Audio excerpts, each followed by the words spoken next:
At nagtataka din yung kaibigan niya dahil ang ibang mga tao doon nakatitig sa buwan na parang may tinititigan ito doon.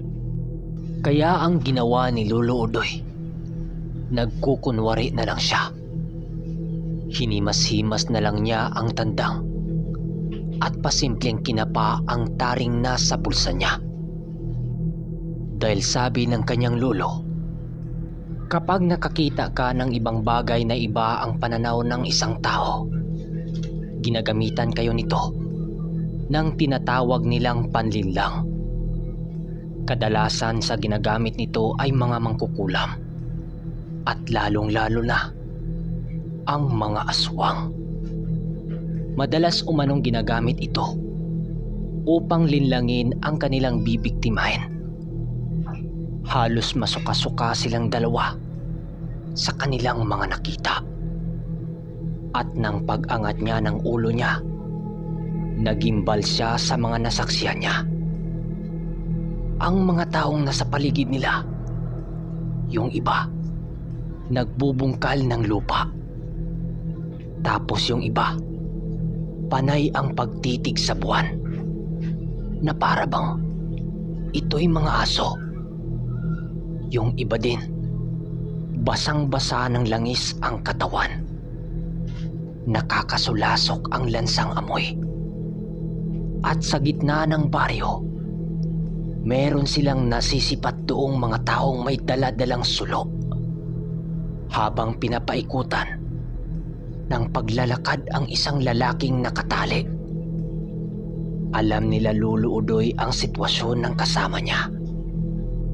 Maigi niyang sinisinyasan ang kaibigan niya para magbigay babala dito na huwag magpapalata na alam na nila ang kinalalagyan nila.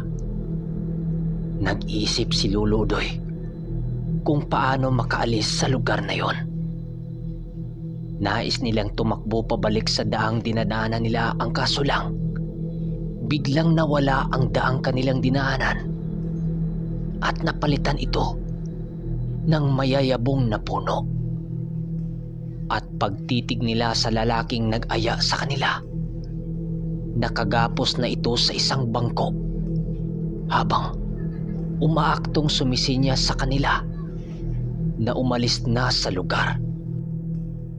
Tapos ang napakalaking taong nasa harapan nito ay walang saplot at puro balahibo pa ang katawan nito.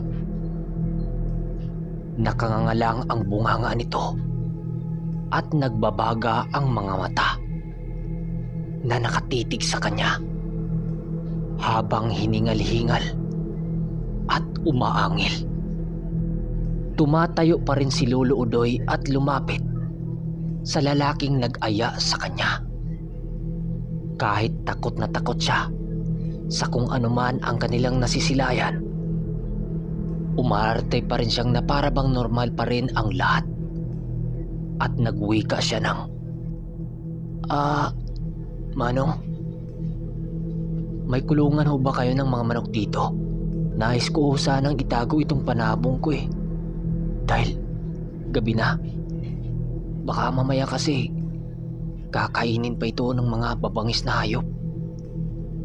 Wika ni Lolo Udoy. Diyan sa likod ng kubo. Diyan ka pumunta. Halos hindi daw nila maintindihan yon dahil sa iba na ang busis nito. Pero nakaturo ito sa likod ng kubo. Kaya ang ginawa niya, bumulong siya sa kanyang kasama at sumunod kaagad sa kanya. Ilang hakbang pa man ang paglalakad niya, nagpaalam na din ang kasama niyang iihi daw ito. Naglakad sila papunta sa likod ng sabay. Nang makarating sila sa likod ng kubo, bigla daw nawala ang lahat na ingay. Tumatahimik ulit ang buong paligid. Noong gano'n na daw ang kanilang sitwasyon, hindi na daw sila nagdalawang isip kundi tumakbo ng napakabilis at wala silang pakialam kung may maiwan man sa kanilang gamit. Binitawan na din ni Lolo Udoy ang hawak niyang manok upang makatakbo siya ng maayos. At habang nakatakbo silang dalawa, nakarinig daw sila sa paligid na parang umiyak na may halong panggigigil. Medyo malayo na ang kanilang tinatakbo at sadyang pagod na sila. Kaya ang ginawa ni Lolo Udoy, yung bulang na nakatago sa kanyang bulsa, inilabas niya ito sa pagkakabalot ng balat ng pawikan. At nang mailabas nila ito, doon na daw nagbago ang presensya ng buong paligid. Yung kaninang malagubat na kanilang nasilayan, unti-unti daw bumalik sa pagiging normal. At doon nila napagtantong na ang kanilang dinaanan pala ay isang patay na pala na ilog na nagkukonekta sa kanilang baryo. Kaagad silang naghanap ng mapagtaguan dahil nakasunod pa rin sa kanila ang mga nilalang. Nang makakita sila ng maaring pagtaguan, agad silang sumiksik sa isang tumbang puno na may butas sa gitna nito. Wala silang pakialam noon kung ano ang meron sa loob. Ang importante, makaligtas sila sa mga aswang na humahabol sa kanila. At makalipas lang ang ilang minuto, hindi nga sila nagkamali. Nakasunod pa rin sa kanila ang mga nilalang. At pansin nilang dalawa na parang hindi sila naamoy ng mga ito na doon sila nagtatago.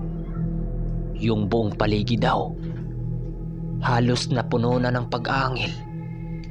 At maya-maya pa, nakarinig sila ng malalakas na pag-aangil. Ilang minuto lang nawala din ang ingay sa buong paligid. Sabi ni Lolo, tanging mga kuliglig lang ang maririnig mo. Pagtapos nun, nagpalipas lang sila ng isang oras ni Lolo. At nung maayos na ang lagay ng paligid, bigla daw lumamig ulit yung hawak-hawak niyang tarik. Na ibig sabihin lang nun, wala na sa kanilang paligid ang mga humahabol sa kanila. Kaya ang ginawa nila, dahan-dahan na silang lumabas sa punong kanilang pinasukan. At nakauwi naman sila ng ligtas. Mula ng gabing yon, hindi na sila nagpapagabi sa kung saang-saang baryo. Marahil merong nagtataka kung anong klaseng bulang ba yon. Ayon kay Lolo, pinanday pa ang gamit na yon mula pa sa kalululuhan nila, na galing sa isang putol na kalis na nakuha nila sa isang digmaan. Galing yun sa isang sandata ng mga antingero noon na naputol sa gitna ng labanan. Alam nyo yung kalis? Sa may mga alam dyan, i-comment nyo sa baba para maintindihan din ng kapwa listener natin. Yun lang. Maraming salamat.